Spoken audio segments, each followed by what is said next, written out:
성경은 66권으로 되어 있죠. 그리고 각 책마다 시작이 있습니다.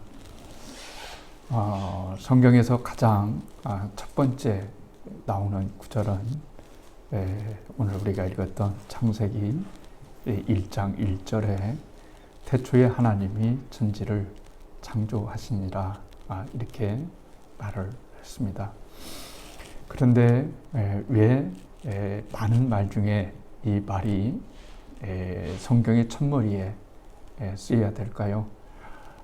그것은 우리가 어떤 믿음을 가졌다 한다 할지라도 창세기 1장 1절을 믿지 않으면 우리의 신앙은 성립되지 않기 때문에 그렇습니다.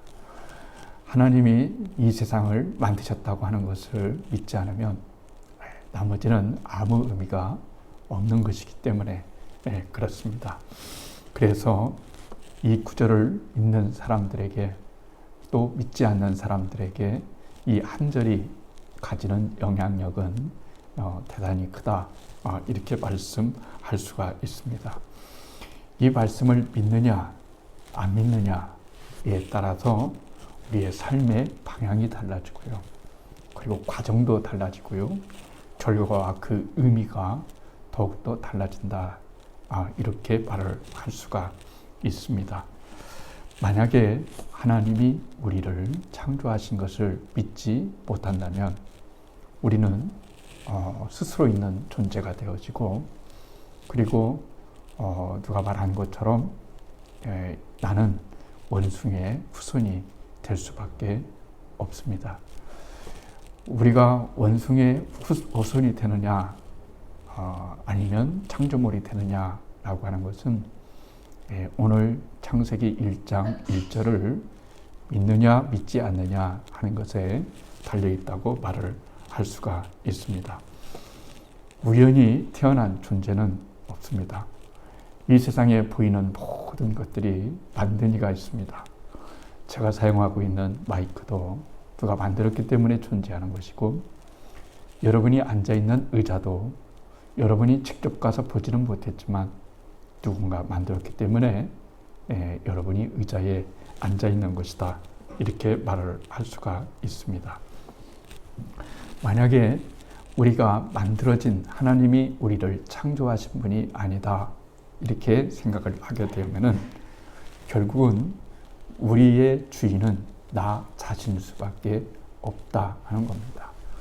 그러면 이 말이 굉장히 좋은 것 같지만 사실 그렇지 않습니다.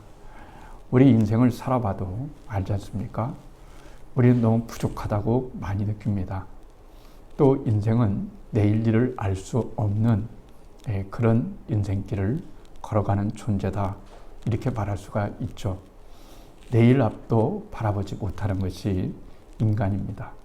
만약에 우리가 인생의 주인이라면 나의 주인이라면 내가 생각하고 내가 마음먹고 내가 행하는 모든 일들을 다 이룰 수 있어야 됩니다. 그런데 우리가 살아보지만 내 인생이 내 뜻대로 되지 않는 것이 훨씬 더 많다는 것을 알게 됩니다. 그래서 우리는 우리가 우리 자신의 주인이 아니다. 여기서부터 신앙은 출발되는 것이고 여기서부터 나의 삶의 의미가 시작되는 겁니다. 왜 그런 걸까요? 마이크가 만들어진 이유는 이유가 있는 거예요. 그냥 내버려지기 위해서 그냥 보여지기 위해서 그런 것이 아니라 이 마이크를 사용하는 사람들을 위해서 존재하는 것처럼 우리가 이 땅에 사는 것도 우연히 내던져진 내팽개쳐진 그런 존재가 아니라 어떠한 목적과 어떠한 이유를 가지고 이 땅에 태어난 사람들이다 이렇게 말을 할 수가 있는 거죠. 이것이 중요한 거라고 말할 수가 있습니다. 핏줄 있잖아요. 핏줄 요즘 핏줄 얘기 많이 나오는데요. 핏줄 그렇습니다. 왜 사람이 핏줄을 중요하게 여기는 걸까요? 핏줄의 의미가 있기 때문에 그렇습니다. 피는 생명입니다. 이 생명의 피에 의미가 담겨 있습니다. 예를 들어서 제 아들, 딸이 내 핏줄을 가졌기 때문에 내가 관심을 썼고 또 내 모든 것을 줄 수 있는 그런 것이 있는 것처럼 이 핏줄의 의미가 굉장히 크다고 말할 수가 있습니다. 그래서 그 핏줄의 의미를 찾는 거예요. 만약에 우리가 창조되지 않고 원숭이의 후손처럼 진화되었다면 우리는 원숭이 핏줄이잖아요. 원숭이 핏줄. 원숭이 핏줄에 삶의 의미가 있겠습니까? 삶의 방향이 있겠습니까? 그런 어떤 것도 찾아볼 수 없습니다. 인간은 하나님이 만드셨기 때문에 이 생명을 가지고 있고 이 생명에는 핏줄이 있고 이 핏줄에는 삶의 의미와 그리고 많은 것들을 던져준다. 이렇게 말을 할 수가 있습니다. 우리가 하나님께 창조되었다고 하는 것을 믿을 때에 우리가 인생의 의미가 있는 거예요. 만약에 우리가 창조되지 않고 우리의 주인이 없다면 우리가 망가지면 누가 우리를 고쳐줄까요? 우리가 고쳐야 되지 않겠습니까? 그런데 우리 인생이 망가지면 우리가 고칠 수 없는 일들이 너무나 많다는 거예요. 그래서 우리는 우리가 어떤 존재이고 또 어떻게 존재하게 되었는가를 믿는 그 순간부터 우리의 삶의 방향이 달라지고 희망이 달라진다. 이렇게 말할 수가 있는 겁니다. 나를 만드신 분이 정말로 계시다. 그분이 어떤 분이시냐? 하나님이시다. 전능자이시다. 그리고 그분이 나를 만드셨다 하는 것에서 굉장히 의미를 갖게 되는 겁니다.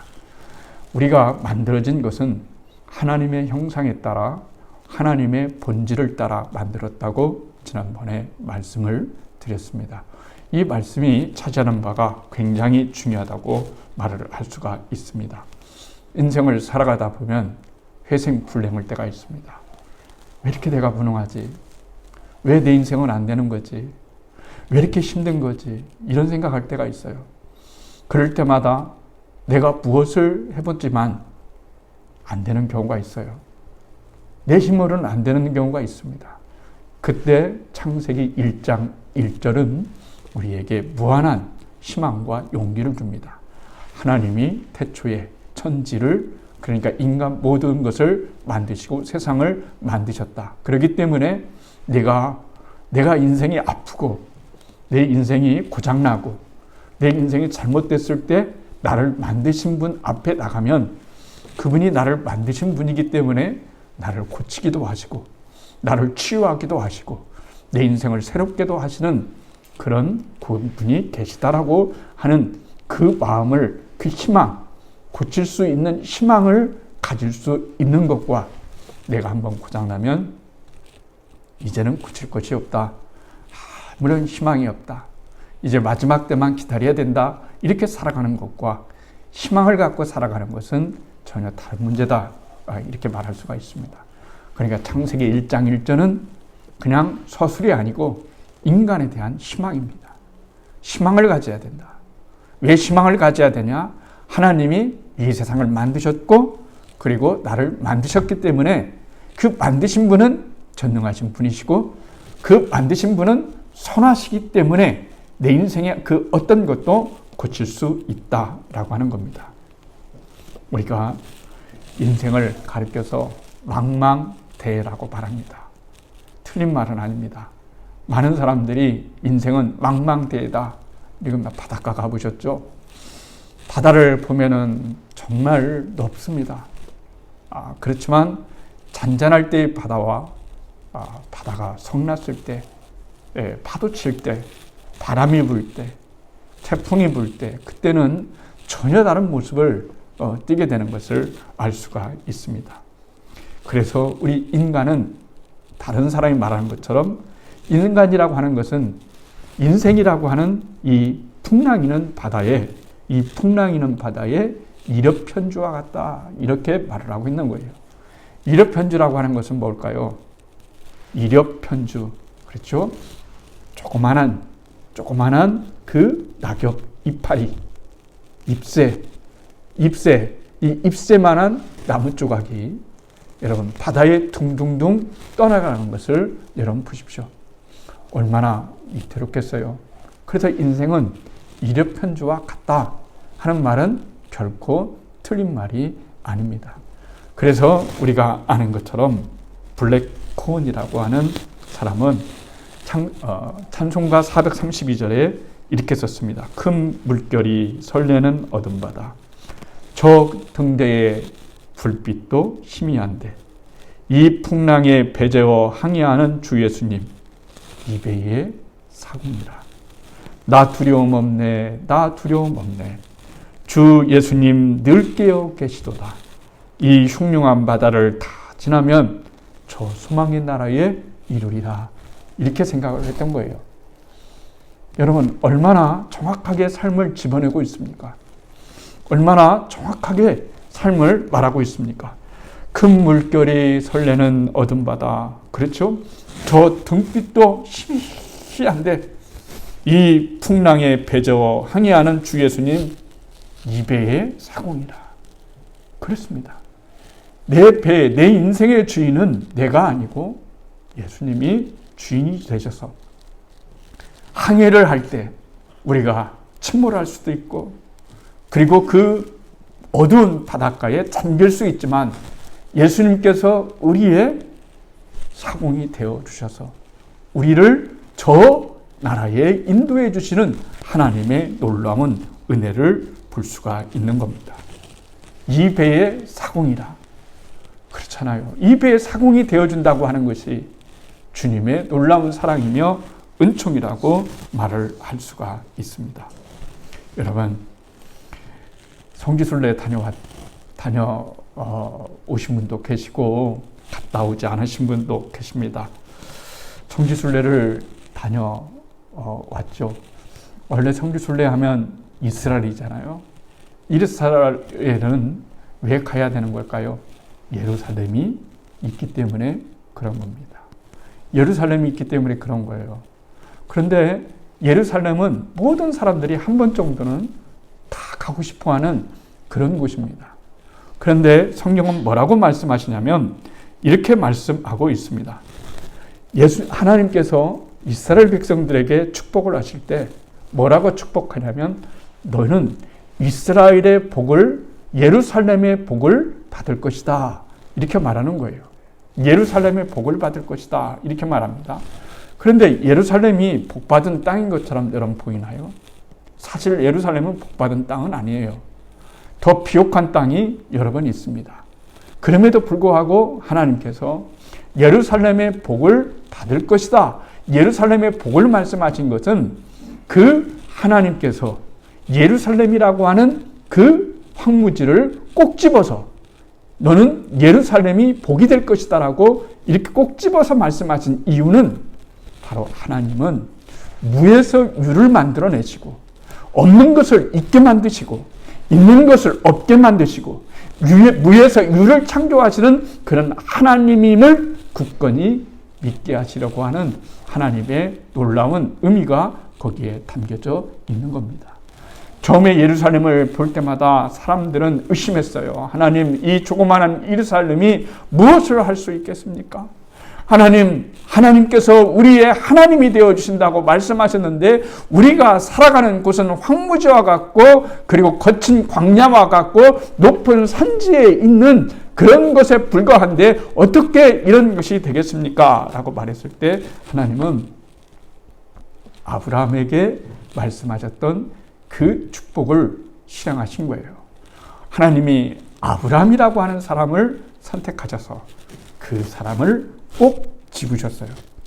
이게 굉장히 중요한 얘기입니다. 하나님께서 많은 사람들 가운데 우리를 지으시고 지으실 뿐만 아니라 우리를 선택하시고 꼭 집으셨다고 하는 사실은 우리 인생이 살아갈 수 있는 그 의미를 우리에게 던져준다고 말을 할 수가 있는 거예요. 아까 예루살렘이 그랬잖아요. 여러분, 터키에 갔습니다. 갔더니 이슬람 사원이 너무 많은 거예요. 거의 우리나라 교회가 세워진 것보다 거기는 잘 지어져 가지고 아주 이슬람 사원이 너무 많습니다. 그런데 여러분, 우리가 예루살렘의 복이라고 하는 것은 뭘까요? 예루살렘이 가지는 그 의미가 하나님께서 주시는 예루살렘의 복이라고 말할 수가 있습니다. 무슨 말씀이냐면 예루살렘이라고 하는 곳은 황무지입니다. 이 황무지를 하나님께서 모든 사람들이 찾고 모든 사람들이 좋아하고 모든 사람들이 바라보는 그런 나라로, 그런 예루살렘으로 하나님께서 채워주신다고 말씀하셨을 때 그것은 무슨 것을 의미하냐면 하나님이 아브라함에게 약속하셨던 너는 지금 하나도 날 수 없는 사람 하나, 자식 하나 낳을 수 없는 그런 황야와 같은 그런 모습이지만 너를 통해서 많은 민족이 나올 것이고 그리고 너는 많은 민족의 아버지가 될 것이라고 하는 이 말씀을 해주시는 이유는 바로 하나님이 천지를 창조하셨다는 그 창조주 하나님이 우리 인생에서 못하실 일은 없다라고 하는 그 사실을 믿는 순간부터 시작된다는 것을 우리들에게 말씀해 주시고 있는 거예요. 기독교도 아브라함이 믿음의 조상입니다. 천주교도 믿음의 조상이 아브라함입니다. 그렇죠. 유대교도 기독교 조상이 아브라함입니다. 무슬림도 기독교 조상이 자기의 신앙의 조상이 아브라함입니다. 그러니까 이 예루살렘은 이 네 종교에 다 관련되어 있는 거예요.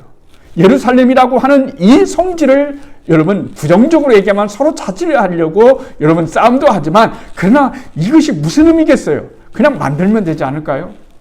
그냥 만들면 되잖아요. 얼마나 사람 다 종교마다 돈이 많이 있습니까?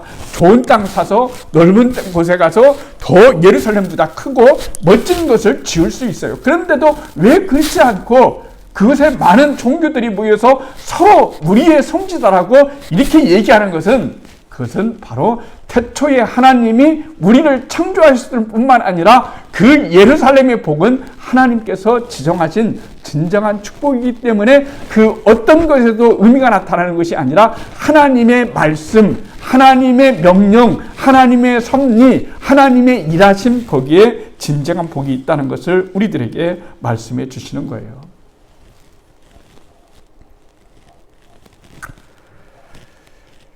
인생을 살아갈 때 중요한 게 있습니다. 얘기할 때 그러잖아요. 사람이 왜 사람을 좋아하고 또 사람을 못 만나는 걸까요? 서로 대화가 통하지 않기 때문에 그런 겁니다. 말만 잘 통하면 얼마든지 좋은 사람 만날 수 있는데 그 좋은 사람이 만나기가 힘든 것은 대화가 되지 않기 때문에 그렇습니다. 대화가 안 될 때 가장 먼저 얘기하는 것이 무엇입니까? 너는 우물 안에 개구리야. 이런 말 하잖아요. 우물 안에 개구리. 우물 안에 있는 개구리는 더 큰 것을 보지를 못합니다. 우물 안이 전부라고 생각합니다. 여기도 넓은데 이 정도면 됐지. 더 큰 세계가 있단 말이야. 이런 생각을 전혀 하지를 못하니까 우물 안에 개구리다. 이렇게 말을 하고 있는 거예요. 그러면 우리가 아는 것처럼 이 창세기는 왜 써졌을까요?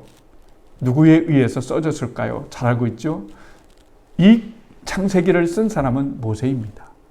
그럼 모세는 왜 이 창세기를 이렇게 하나님이 쓸 때 하나님이 태초에 하나님이 천지를 창조하시니라 이 말씀을 첫머리에 첫 구절에 여러 번 썼을까 하는 겁니다. 그것은 1차적으로 이스라엘에 있는 거예요. 아시는 것처럼 이스라엘은 우물 안에 갇힌 존재였어요. 이 경험이라는 게 정말 무서운 거예요. 사람이 어떤 것을 계속 안 좋은 경험만 하면 안 좋게 생각하는 거예요. 좋은 경험을 하면 좋은 것을 생각하는 겁니다. 이 사람에 의해서 경험에 의해서 사고가 만들어지고 사고에 의해서 자기가 만들어지고 이 틀을 벗어나지 못하는 것이 인간의 모습이다. 이렇게 말을 할 수가 있어요. 400년 동안 이스라엘 백성들이 노예 생활을 했어요. 그런데 그들은 이해가 가지 않았어요. 그래서 신앙을 버렸습니다. 왜 버렸을까요?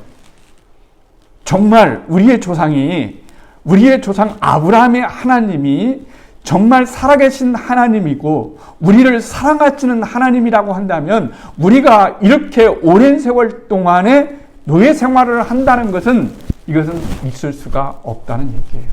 어떻게 노예 생활을 해야 됩니까? 그리고 우리가 믿는 그 하나님, 우리 조상이 가르쳐준 그 하나님과 내가 지금 서 있는 이 자리에 있는 애굽의 우상과 애굽의 신과는 너무 차이가 난다고 생각했어요. 애굽의 신들은 주는 것이 얼마나 많습니까? 사람은 목적에 의해서 자기의 필요에 따라서 움직이는 거예요. 자기의 필요가 없으면 움직이지는 않아요. 필요가 있으면 움직여지는 거예요. 애굽 사람들이 여러분 그들의 신들을 얼마나 많이 섬겼습니까? 태양도 섬기고요, 달도 섬기고요, 신이 너무너무 많았죠. 그런데 그들은 풍성한 거예요. 너무 잘 사는 거예요. 잘 살지 않으면 피라미드를 만들 수 없어요. 그것은 잘 살았기 때문에 그런 겁니다.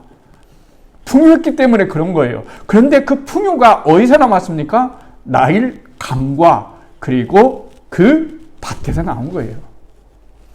그들이 이해를 하지 못했을 때 이렇게 생각하는 거예요. 정말 우물 안에 개구리라고 말씀을 드렸던 건 뭐냐면 그들의 고착된 생각은 우리의 축복은 우리의 신이 내려준 것이다 라고 굳게 믿은 거예요.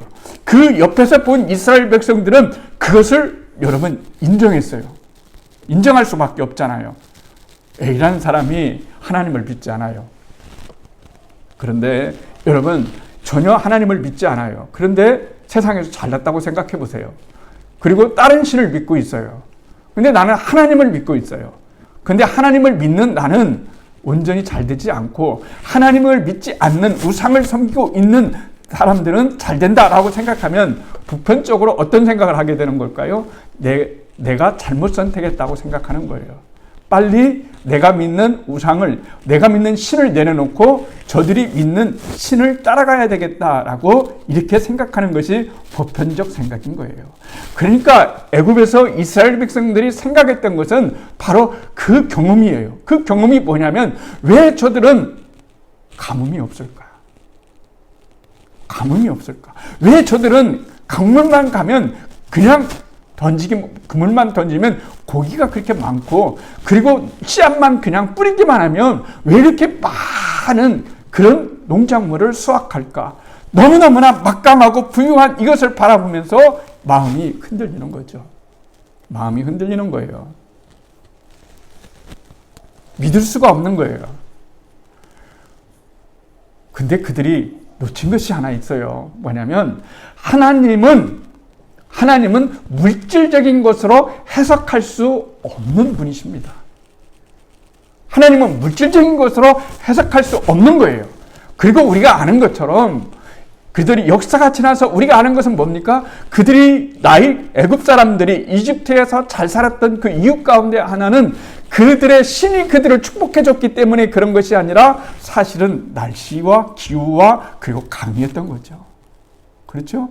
그게 진실이에요. 그게 팩트입니다. 그건 하나님이 주신 거예요. 그건 이 세상의 일반 운총으로 하나님이 의로운 자나 의롭지 않는 자나 모든 사람들에게 일반적으로 공통적으로 갖게 하시는 하나님의 놀라운 축복이 있는데 그러나 그 많은 사람들이 안 되는 것 하나는 뭐냐면 하나님의 백성, 하나님의 자녀, 하나님의 택하신 사람이 되는 것은 그 어떤 것으로도 되지 아니하고 하나님의 의지, 하나님의 선택으로 된다는 것을 몰랐던 거죠.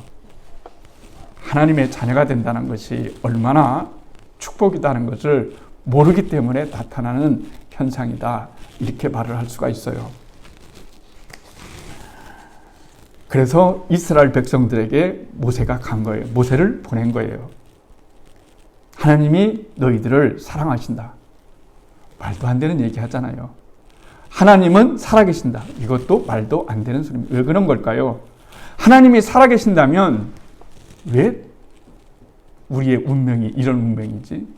왜 노예된 운명이지? 이렇게 생각하는 거죠. 그래서 하나님이 그들에게 10가지의 기적을 보여주신 거죠. 보여주셨습니다. 그리고 이 10가지를 보면서 하나님이 살아계시다는 것을 느껴라, 봐라 이런 거예요. 그러면서 말씀을 드렸던 것처럼 모세가 이 백성을 향해서 이렇게 고착화된 이 생각, 정말 도저히 깨어질 수 없는 이 생각을 깨트리기 위해서 그는 무엇인가를 해야 됐었는데 그 일이 무엇이냐면 하나님의 말씀을, 하나님의 성경을 기록해 내는 거예요. 그리고 그들에게 알려주는 거예요. 뭘 알려주는 겁니까? 태초에 하나님이 천지를 창조하셨다. 그래서 하나님이 너희를 만드셨을 뿐만 아니라 이 세상의 모든 것들을 만드셨고, 중요한 것 하나는 뭐냐면 하나님이 너희를 택하셨다라고 하는 것을 우리들에게 말씀해 주시고 있는 겁니다. 하나님은 어떤 분이시냐? 없는 것을 있게 하시는 분이시다. 너희의 노예 생활에서 너희를 자유인으로 끄집어내시는 그런 하나님이시다라고 하는 것을 우리들에게 말씀해 주시고 있는 거예요. 그러니까 너희는 더 이상 노예가 아니라는 말이에요. 너희는 더 이상 노예가 아니고 하나님의 놀라운 백성이고 하나님의 놀라운 제사장들이고 하나님이 너희들을 선택하신, 고르신 그분이라고 하는 것을 우리들에게 말씀해 주시는 거예요. 똑같은 얘기입니다. 하나님이 우리를 노예 생활에서 구출해 주셨습니다. 우리는 예수 그리스도를 믿기 전에는 죄의 노예였습니다. 그렇게 살다가 그렇게 죽어가는 그런 인생에 불과했어요.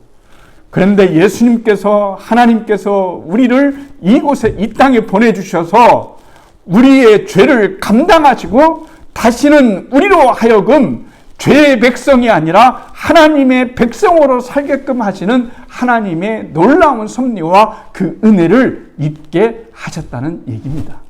그러니까 하나님이 천지를 창조하셨다는 말씀은 무엇이느냐? 하나님은 너희들의 주인이시고 너희들의 모든 것이시고 너희들을 모든 것에서 건져내실 수 있는 그런 하나님이심을 진정으로 믿는 것, 이것이 우리 인생에서 승리하는 비결이라는 것을 우리들에게 말씀해 주시는 겁니다. 인생은 아까 말한 대로 망망대해의 이력편주와 같다고 말씀을 드렸습니다. 이력편주와 같은 위험한 세상에서 우리를 이 어두운 풍랑길에서 자초하지 않고 하나님 나라에까지 운행할 수 있는 유일한 사공은 하나님이시기 때문에 그렇습니다. 그래서 아까 말씀드린 것처럼 찬송가에 그렇게 말씀을 하고 있는 거예요.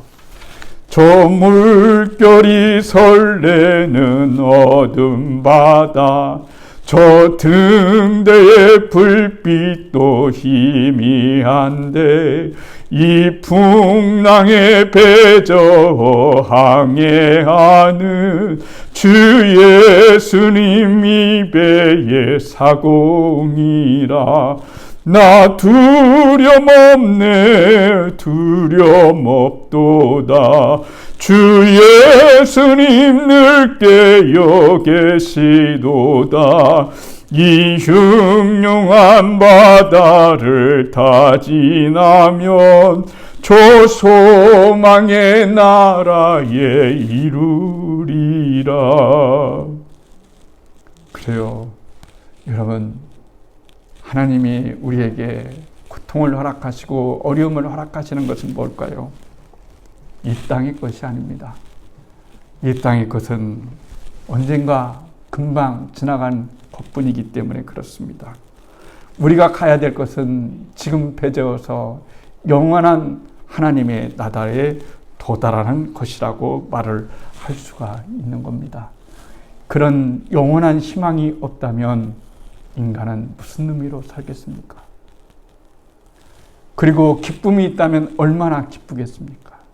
인생은 허무에 젖을 뿐일 것입니다. 그러나 이 세상이 전부가 아니고 우리가 도달해야 될 하나님의 나라가 있다는 것을 생각을 한다면 하나님이 내 인생의 사공이시구나. 없는 것을 있게 만드시는 전능자이시구나. 그리고 그분은 언제나 우리와 함께 해주시는 분이시구나 하는 사실을 생각하면서 우리의 길을 승리의 길로 또 온전한 길로 나아갈 수가 있는 겁니다. 오늘도 우리의 삶이 천지를 창조하시니라. 그래, 내가 믿는 하나님이 천지를 만든 하나님이시지. 모세가 이거를 기록하면서 이스라엘 백성들에게 얼마나 가르치고 싶겠어. 태양도 가짜 신이야. 달도 신이 아니야. 날강도 신이 아니야. 너희가 경험했고 너희를 애굽에서 빼낸 하나님이 진짜 신이야. 그 하나님을 믿으면 너희는 거룩한 나라가 되고 거룩한 백성이 되고 하나님의 진정한 백성이 되는 거야. 그리고 하나님이 없음을 있게 하시고 있음을 없게 하시고 하나님은 우리의 절망을 희망으로 바꾸실 수 있는 그런 좋으신 분이시야. 그래서 모세는 아브라함부터 창조부터 시작해서 모든 조상들의 이야기를 써내려간 이유는 바로 너희들은 어떤 어려운 상황에 있다 할지라도 네가 하나님의 자녀라고 하는 사실을 결코 잊어서는 안 된다라고 하는 사실을 우리들에게 말씀해 주시는 거예요. 절대 잊지 마. 그 하나님이 하늘과 땅을 만드신 분이야. 그것이 너의 아버지야 라고 하는 거예요. 너의 아버지야. 믿음이 필요한 시대입니다. 은혜가 필요한 시대입니다. 살아갈 힘이 필요합니다.